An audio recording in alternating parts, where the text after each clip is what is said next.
안녕하세요. 예, 안녕하세요. 네, 오늘은 특별히 또 예산 전문가이신 예, 이상민 연구위원을 긴급히 모셔서 여쭤볼 일이 생겼습니다. 예산철도 아닌데 왜 긴급한 일이 생겼을까요?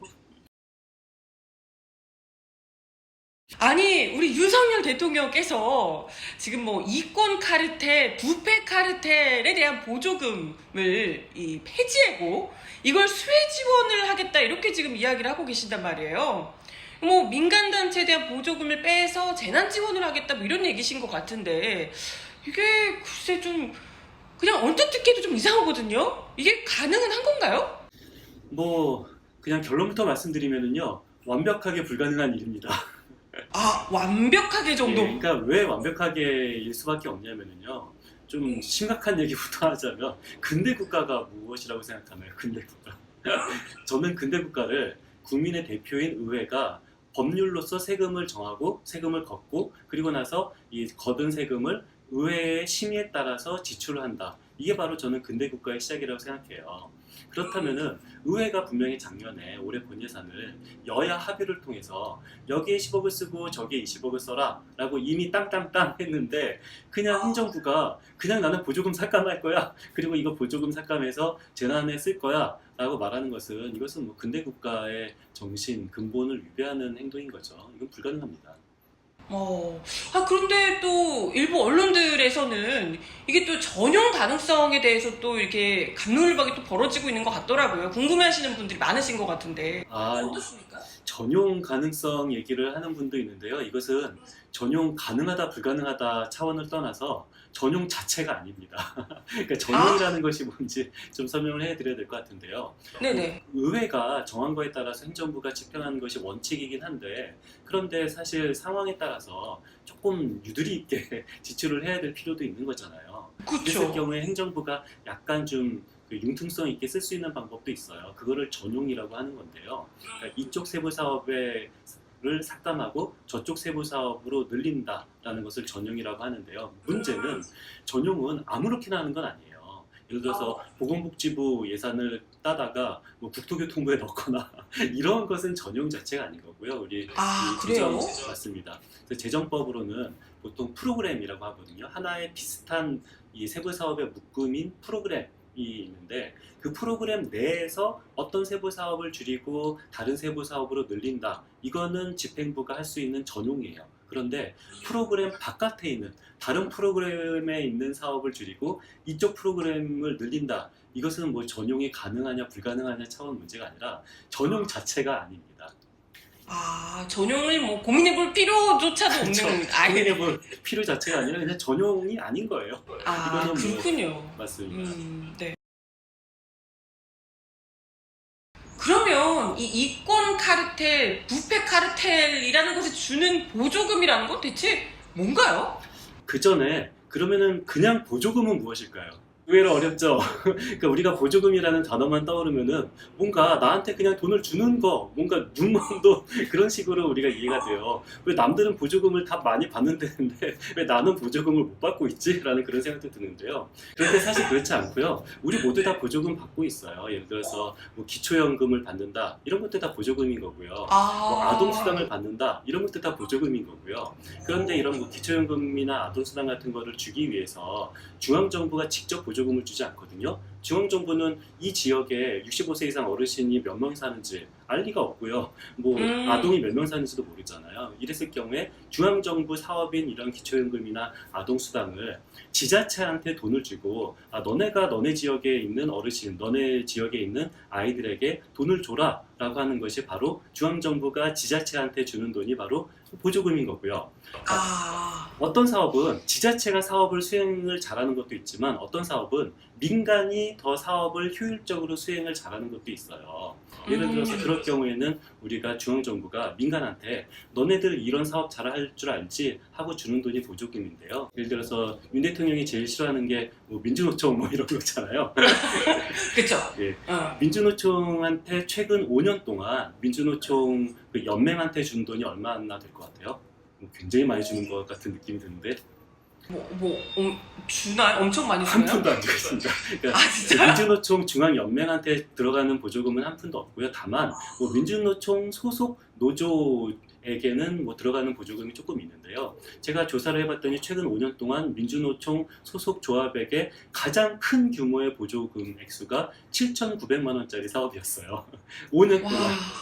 그렇게 큰데 예, 가장 큰 보조 사업이 7,900만 원짜리 사업인데요. 그 7,900만 원도 민주노총 어떤 특정 사업체가 예쁘다 해서 준 것이 아니라 그 마을 목수 양성 사업이었어요. 마을 목수 양성이라는 국가가 해야 될 사업이 있고 그 마을 목수를 양성하기 위해서 공무원이 직접 막 이렇게 목수를 교육시킬 수는 없잖아요. 그렇기 때문에 우리 민주노총 소속에 있는 뭐 건설 관련 노조 중에서 이 목수를 양성하는 사업을 이것을 그 민주노총 그 사업장에게 시킨 거죠. 그렇다면 민주노총 사업자가 7,900만 원을 받고 마을 목수를 양성하는 사업을 직접 수행을 한 거고요. 만약에 이런 보조금이 줄여야 된다라고 한다면 우리는 이제는 공무원 월급을 받아가면서 이 마을 목수를 양성을 해야 돼요. 그럴 거면은 이제 뭐 전문성도 떨어질 뿐만 아니라 공무원 월급 생각을 해보면은 7,900만 원 주는 것이 훨씬 싸게 마을 목수 양성 사업을 할 수가 있는 거죠. 그래서 우리는 보조금이라는 것을 그냥 예뻐서 주는 것이 아니라 국가가 해야 될 사업을 조금 더 국가보다 더 잘 효율적으로 수행할 수 있는 자치단체한테 주거나 아니면은 민간한테 줘서 내가 해야 될 사업을 너네가 더 싸게, 효율적이라는 것은 싸다는 얘기잖아요. 더 싸게 그 사업을 수행할 수 있는 사람한테 돈을 주는 것, 이게 바로 보조금인 거고요. 일을 시켰으면 돈을 주는 것은 너무도 당연한 거죠. 그러면 이 보조금들 중에서 이권 카르텔이고 뭐 부패 카르텔이고 이건 어떤 기준으로 선별을 한다는 거죠? 그러니까요. 이게 뭐 보조금을 받는 사람들 중에서 어떤 것은 이권 카르텔을 통해서 보조금을 받는 거고 어떤 보조금은 뭐 정상적인 보조금이다라고 생각하는 것 같은데요. 그렇다면요, 뭐 그럴 수도 있죠. 뭐 보조금 중에서 뭐 사람마다 생각은 다 다르지만 어떤 사람은 이런 보조금은 좀 줄였으면 하고 저런 보조금은 늘렸으면 하는 사람도 있고요. 또 어떤 사람들은 오히려 저런 보조금은 줄이고 이런 보조금은 늘려라라고 하는 사람도 있을 수가 있죠. 저는 뭐 네. 대통령 각하께서도 생각이 있으니까 줄이고 싶은 보조금이 있을 수 있다는 것까지도 저는 인정합니다. 그렇다면은 정확하게 어떤 보조 사업을 얼마를 줄일 것인지 구체적으로 방안을 마련해서 국회에 제출해야 되는 거예요. 그러니까 이게 행정부가 자의적으로 이것을 삭감한다, 저것을 삭감한다라고 국회에서 승인한 것을 자의적으로 삭감을 할 수 있는 것은 아니고 정말 삭감하고 싶으면 그 삭감 리스트를 마련을 해야죠. 삭감 리스트를 마련하고 국회에 제출을 해야 되는데 이번에는 뭐 국회에 제출하지 않고 그냥 깎겠다라고 말을 하니까 이것은 불가능한 일인 거죠. 아니 근데 지금 말씀만 들어봐도 일단은 어떤 기준인지 알 수 없지만 그걸 어쨌건 리스트를 작성을 하고 거기에 올리고 이러면 시간이 꽤 들어갈 것 같은 느낌이거든요. 만약 하려고 하면. 그렇죠. 바로 그게 네. 중요한 거죠. 사실 지금 수혜는 지금 당장 이 대책이 필요한 거잖아요. 당장 대책이 필요한 부분이 있고 그리고 무엇을 깎는다, 이것을 깎는다라고 하면은 모든 사람들이 다 동의할 수 있는 건 아니거든요. 이거는 정치적인 입장에 따라서 어떤 보조금 다 찬반 양론이 있는 거니까 지금 당장 시기가 급한 이 수혜 지출을 이 보조금을 깎을까 저 보조금을 깎을까라는 그런 논란으로 시간을 지체할 수는 없는 거죠. 네. 대체 윤석열 대통령은 실제로는 가능하지도 않은, 전용되지도 않고, 뭐 어쨌든 가능하지도 않은 요 문제를 왜 지금 굳이 꺼낸 걸까요? 그때 수혜 지원 이 이야기를 꺼내서 추경하기 싫어서 그런 건가?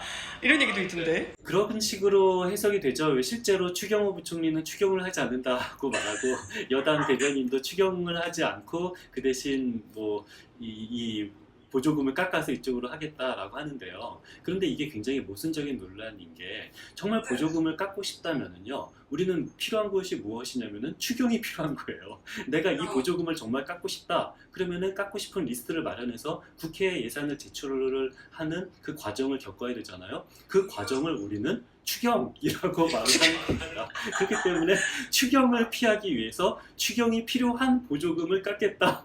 라고 말을 하는 거니까 저는 이것은 모순이 되는 거죠. 정말 우리는 윤 대통령 각하를 따르는 분이라면 윤 대통령의 말을 실현해야 되죠. 윤 대통령은 이 보조금을 깎겠다라고 말을 했기 때문에 그 말을 실현하기 위해서 우리에게 필요한 것은 무엇이다? 추경!